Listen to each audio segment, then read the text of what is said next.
자, 그러면은 마지막 부분 여호수아로 한번 넘어가 보도록 하겠습니다.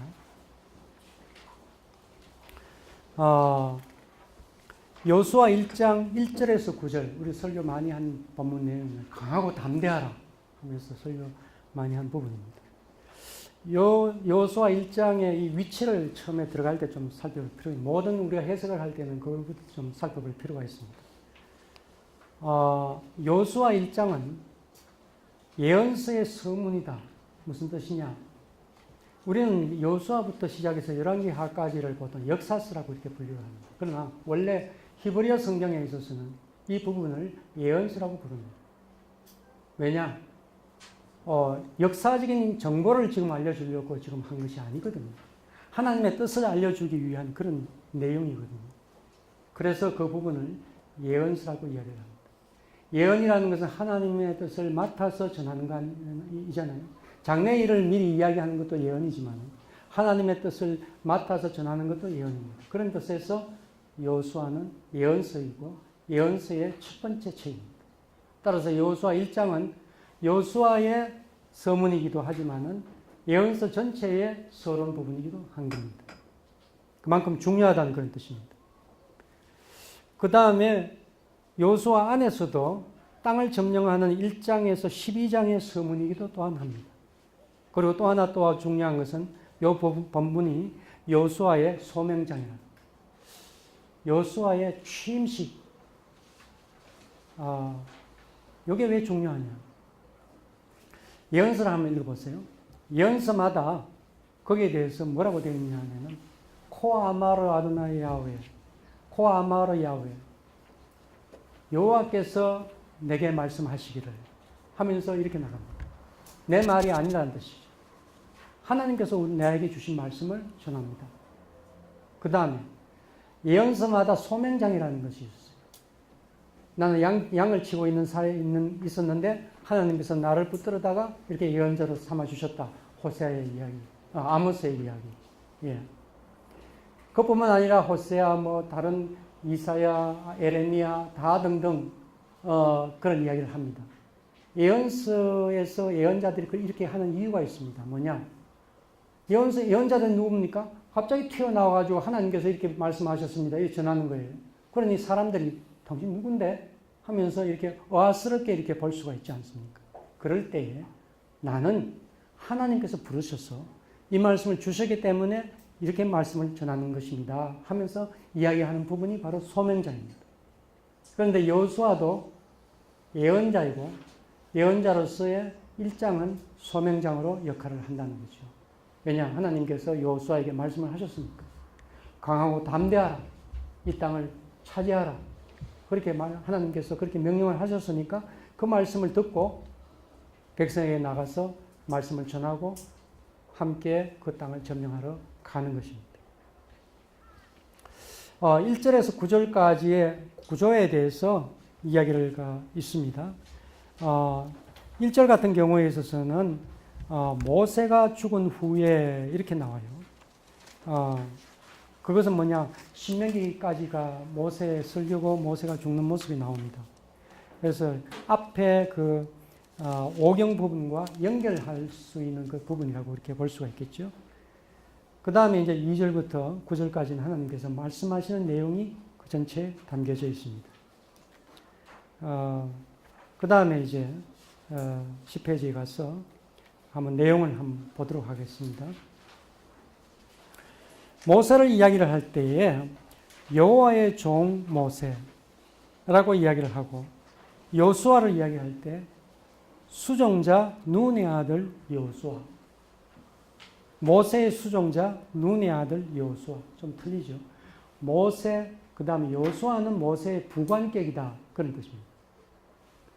그런데 나중에 가보면은 뒤에 가보면은 이제 이름이 또 여호수아도 여호와의 종 하면서 나타납니다. 24장 29절에 가면 여호수아도 그렇게 나타납니다. 처음에는 부관으로 그렇게 모세의 부관으로 시작을 했지만 끝에 가서는 모세와 걸맞는 그런 어떤 여호와의 종이란 칭호가 붙는 그런 여호수아의 모습을 볼 수가 있습니다. 2절에서 6절까지에 보면은 그 땅으로 가라고 이렇게 이야기를 하고, 그 다음에 발로 밟는 모든 것을 너에게 주었노니라고 이야기를 했어요. 이미 주었다. 이렇게 이야기하는 것은 완전한 승리의 약속입니다. 여기에서 그 땅으로 가라. 가나안 복지, 약속의 땅, 그 땅으로 가라는 뜻입니다. 그 땅이 어떤 땅입니까? 아브라함과 그 족장들에게 약속한 땅 아닙니까? 그러나 우리가 민수기 14장에서 본 것과 같이 가데스 바네아에서 들어가려고 하다가 못 들어갔죠. 실패했습니다.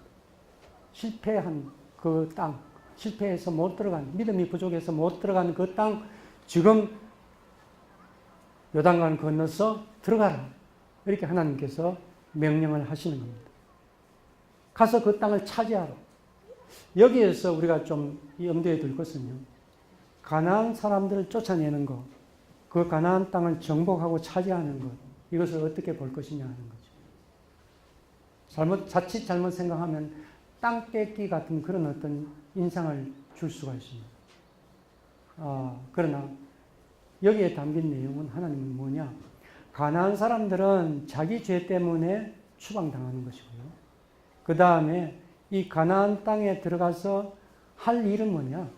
아브라함에게 주신 그 말씀, 여러 족장에게 주신 말씀을 성취시키고 실현시키기 위해서. 그러면 아브라함에게 주신 말씀이 뭡니까? 아브라함에게는 그 땅으로 가라. 그리고 내가 복을 준다. 그리고 그 복을 나눠라. 그런 이야기를 하셨죠. 그런데 또 하나 아브라함에게 주신 아주 중요한 어떤 내용이 있습니다. 그것은 그 밑에 번역을 해놓은 창세기 18장 18절에서 19절 내용입니다. 아브라함은 강대한 나라가 되고 천하 만민은 그로 말미암아 복을 받게 될 것이 아니냐. 앞에 12장 좀 반복하는 느낌이 있죠.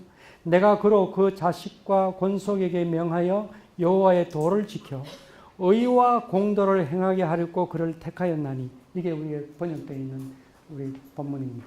그런데 여기 의와 공도가 히브리어로 츠다카 미슈파트입니다. 츠다카는 뭐냐? 보통 정의, 그 다음에 미슈파트는 보통 공의, 그렇게 번역을 하는 단어입니다. 이게 바로 핵심입니다. 아브라함이 하나님으로 받은 사명이 뭐냐? 그 땅에 가서 정의롭게 살아라. 정의롭게 살아라. 그런데 지금 가나안 주민들은 그렇게 정의롭게 살고 있지 않다는 거예요.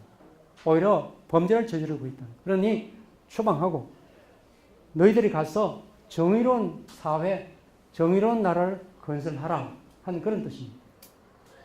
그걸 위해서 가는 것이지 가난한 사람을 쫓아내고 그거 가서 부동산 잡는다 하는 그런 뜻은 아니다. 그런 이야기죠.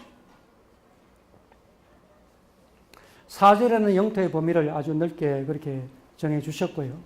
그 6절은 강하고 담대하라 하는 그런 내용. 사실 지금 유목민들 아닙니까? 광야에서 거쳐온 유목민들이 지금 가나안 땅에 들어가려고 하는데 가나안 땅은요, 농사 짓는 땅입니다. 이미 성곽이 이렇게 건설되어 있고 왕체제가 되어 있고 직업적인 군대도 있는 그런 곳입니다. 그곳을 점령한다는 것은 사실 쉽지 않은 일이죠. 떨리는 일이죠. 그래서 하나님께서 여호수아를 격려하시는 겁니다. 강하고 담대하라. 그 다음에 이렇게 6절까지 그렇게 무조건 가라. 차지하게 될 것이다. 이렇게 해놓거든요. 그 뒤에 7절 이하에 보면은 뭐라고 되어 있습니까? 율법을 준수해야 된다. 한 조건을 붙입니다.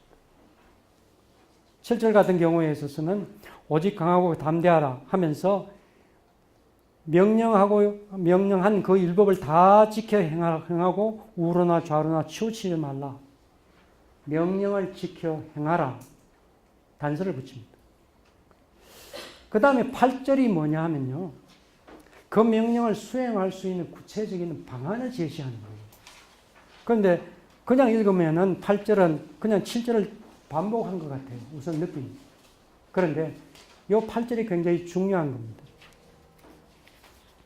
11페이지 그 위에 한번 보세요. 우리 현재 번역은 8절에 이렇게 되어 있습니다. 이 율법책을 내 입에서 떠나지 말게 하며 주야로 그것을 묵상하여 그 안에 기록된 대로 다 지켜 행하라. 뭐 주야로 묵상하고 뭐 지켜 행하라. 뭐 7절하고 뭐 별다른 게 없네. 이렇게 느껴질 수도 있습니다. 그러나 이것을 다르게 번역을 할 수가 있습니다. 여기에서 번역 안 된 단어가 뭐냐면 러마안이라는 히브리어 뭐 위에서라는 그 단어입니다. 이 단어를 살려가지고 번역을 하면 이렇습니다. 이 율법책에 기록된 대로 행하여 지키기 위해서 율법책을 따라서 준행을 해야 되잖아요. 이걸 지키기 위해서 그 책을 내 입에서 떠나지 말게 하며 주야로 그것을 엎조리라. 묵상하라는 이 단어는요, 그냥 입 다물고 가만히 이렇게 있는 그런 명상하는 단어가 아닙니다. 수없이 중얼중얼 하면서 소리 내어서 하는 게 아니에요. 엎조리는 거예요. 율법을 지키려면 뭘 해야 되느냐? 그 말씀을 기억에 담아서 하루 종일 어디를 가든지 그 말씀을 엎조리고 중얼중얼 하면서 그렇게 살아라. 그렇게 되면은 율법을 준수하게 될 것이다. 그 뜻입니다. 율법을 준수할 수 있는 방법을 가르쳐 주는 거예요. 하나님의 말씀을 이해하는 단계가 있고 그 말씀을 마음판에 새기는 단계가 있고 그 말씀을 따라서 실천하는 단계가 있어요. 단순히 이해만 해가지고 실천까지 못 갑니다. 마음판에 새겨야 돼요. 그런데 마음판에 새기려면 어떻게 해야죠? 반복해야 돼요. 반복해서 기억하고 암기하고 암송하고 하는 그런 과정이 있어야 그것이 몸에 배어서 실천으로 나가는 거예요. 여러분 오페라 할 때 몇 시간 오페라 하는 그 가수들 보잖아요. 그 뭐 이렇게 보고서 노래하는 거 봤어요? 아니에요. 전부 다 외워서 합니다. 그럼 그 오페라 가수들이 그 노래를 갖다 몇 번이나 연습을 할까요? 수천 번 연습. 그들은 뭐라고 이야기를 하느냐? 몸에 그냥 체화시킨다. 그렇게 이야기를 합니다. 그냥 단어 앞 단어만 나오면 그 뒤에 다 나오는 거예요. 줄줄줄줄 다 나오는 거예요. 여러분 그걸 경험하고 있지 않습니까? 여러분 성경은 못 외워도 찬송가 고요 한 번 하면 고요 한 번만 나오면 뒤에 다 4절까지 다 할 수 있습니다. 애국가 1절만 나오면은 그 뒤에 그렇게 따라 하잖아요. 이게 바로 엎조리는 거예요. 이게 바로 암기, 암송하는 거예요. 옛날 사람들은 성경을 다 암송했어요. 그렇게 되니까 어떻게 보면 행동이 나오는 거예요. 그러나 오늘날에는 우리는 그냥 눈으로만 읽고는 이해하는 수준에 거쳐가지고는 그 다음에는 잊어버려요. 그럼 행동을 안 나와요. 여기에 바로 키가 있는 거예요. 어떻게 하면 우리가 행동으로 나가게 할 수 있을까? 그 말씀을 마음판에 새기는 거. 그러려 하면은 중얼중얼 하는 거. 성경을 여러분 읽을 때에 눈으로 읽을 수도 있지만 될 수 있으면 소리 내서 한번 읽어보세요. 그리고 반복해서 읽어보세요. 그럼 맛이 다를 거예요. 히브리어 성경은 세 구분합니다. 오경, 토라, 그 다음에 예언서, 그 다음에 성문서 이렇게 구분을 합니다. 그런데 시편은 성문서 중에도 제일 첫 번째 책입니다. 그리고 시편 1편은 또 그 가운데서도 맨 처음 장이고요. 시편 1편에 뭐라고 되어 있습니까? 복 있는 사람은 여호와의 율법을 주야로 묵상하는 자로다. 여기 묵상한다고 번역했는 단어 하가가 바로 여호수아 1장 8절에 나오는 입에서 중얼중얼 거린다는 하가하고 똑같은 단어입니다. 거기에서도 복 있는 사람은 율법을 주야로 중얼중얼 하는 사람이다. 소리 내어서 외우는 사람이다. 라고 이야기를 하는 거예요. 그러니 이 단어가 얼마나 중요하는가. 예언서의 첫머리에, 성문서의 첫머리에, 시편 첫머리에 이 단어가 반복되고 있다는 사실은 굉장히 중요하다는 거죠. 구절을 이렇게 보면요. 뭐라고 되어 있냐면은 내가 네게 명령한 것이 아니냐. 강하고 담대하라. 두려워하지 말라. 이렇게 되어 있습니다. 내가 네게 명령한 것이 아니냐? 이렇게 묻는 거예요. 우리는 여기다 퀘스천 마크, 물음표를 안 붙여가지고 잘 분간을 못하고 넘어가기 쉬운데 분명히 질문하는 겁니다. 지금 계속해서 여호수아에게 지금 명령을 하고 있는데 마지막 클라이맥스에 가가지고 여호수아에게 질문하고 있어요. 이게 굉장히 중요한 포인트입니다.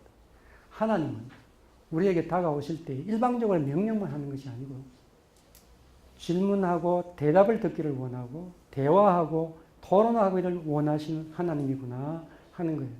하나님은 일방적으로 명령하실 때도 있지만은 대부분의 경우에는 설득하십니다. 이게 그렇지 않느냐 이렇게 하는 그런 내용 말입니다. 그래서 성경에 질문하시는 하나님이라는 것을 잠깐 한번 보도록 하겠습니다. 꽤 많이 나와요. 그 창세기 3장에 보면요. 내가 어디 있느냐? 아담아 내가 어디 있느냐? 질문하시죠.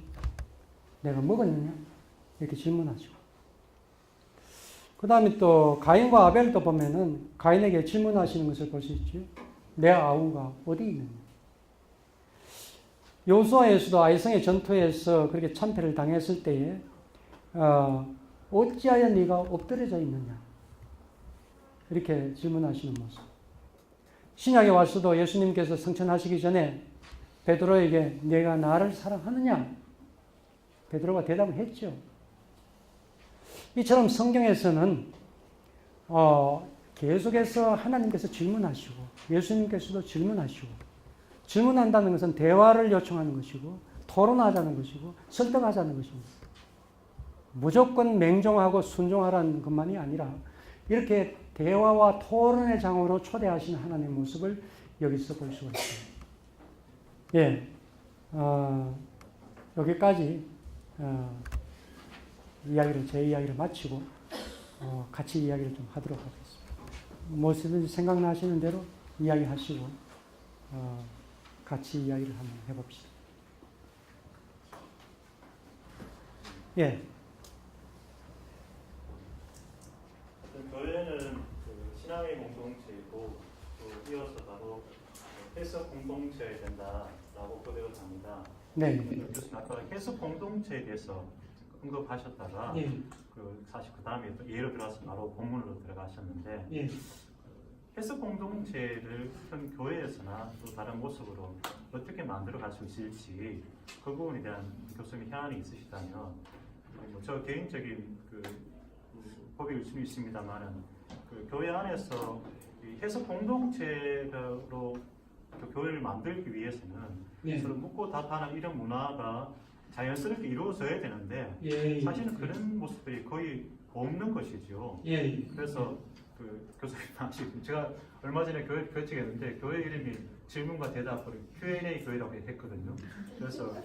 그래서 교회 예배 형식 가운데 말씀 뒤에 말씀 읽고 난 다음에 설교 한 15분 정도 하고 질문하고 답하는 시간을 넣어버렸어요. 주보에다가 넣었는데 저 나름대로 지금 하고 있는데 그래 하고 있는데 제가 하면서 많이 당황스러웠던 게 뭐냐면은 교수님처럼 뭔가 이 질문에서 답을 참 잘하면 좋은데 질문이 들어오니까 두 번 질문하니까 발가벗겨진 느낌이에요.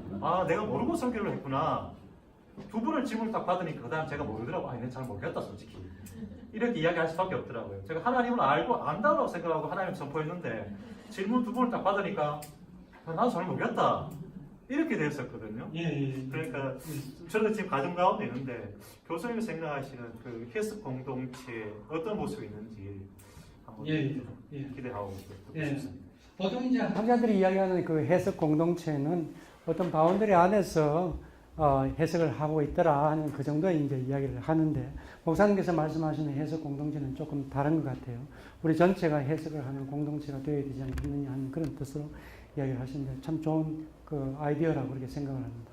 그리고 지금 벌써 시도하시는 그 모습이 아주 놀랍습니다. 사실 설교는 일방적으로 가잖아요. 보통 대부분의 교회가. 누가 목사님 하면서 이렇게 질문한 사람이 누가 있습니까? 그런데 지금 저런 식으로 지금 한다는 것은 굉장히 아주 창의적이고 아주 한번 시도해 볼 만한 그런 내용입니다. 당연히 그렇게 되어야 되는 거예요.